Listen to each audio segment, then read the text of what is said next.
Bonjour, chers étudiants. Je suis votre professeur de probabilité, Madame Rami. Je m'adresse aux étudiants de l'ensemble 8 de S2 de la probabilité de la faculté de droit de Casablanca à Inchok.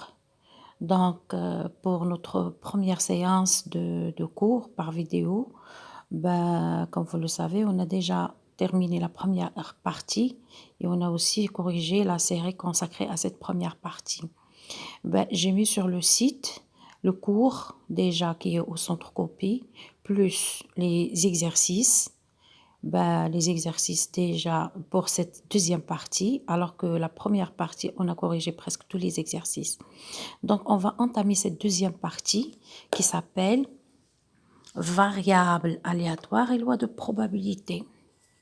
Comme vous le savez, une variable, c'est un phénomène qu'on étudie, c'est un caractère, un phénomène économique, un phénomène social, un phénomène scientifique, etc.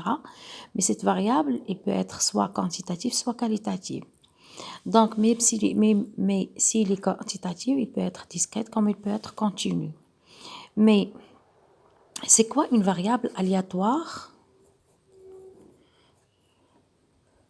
en probabilité?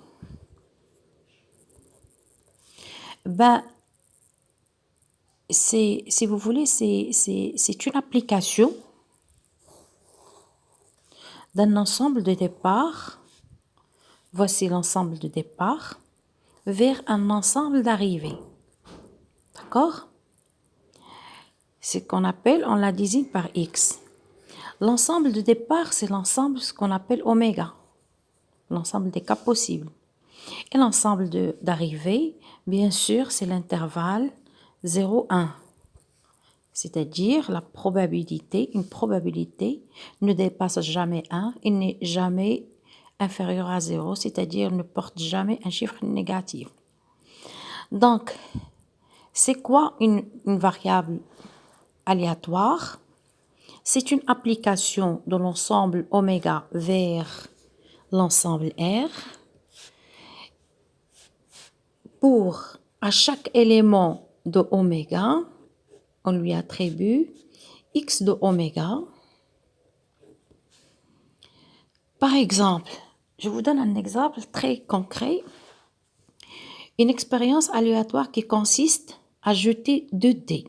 2 dés et on définit x, le G de 2 dés. C'est quoi x? Il est déterminé par la somme des deux numéros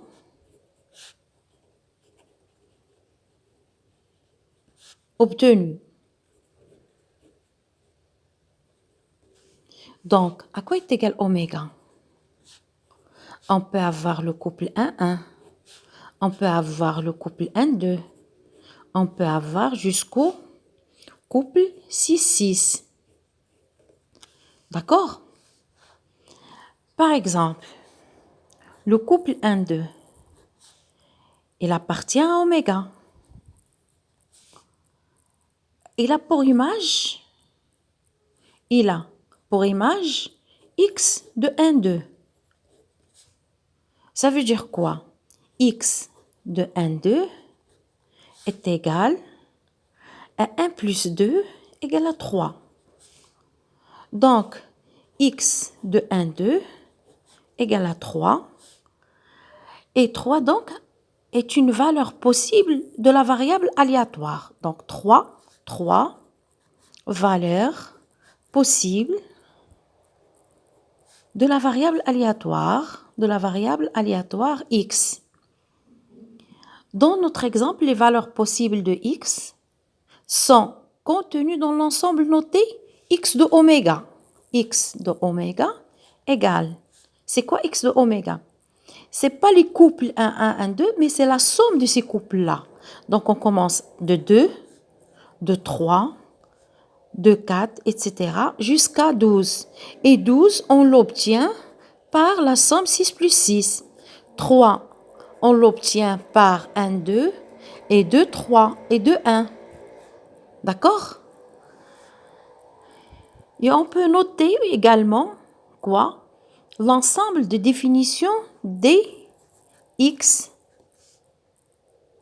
Le domaine de définition de x, qu'on peut le noter d de x. D'accord?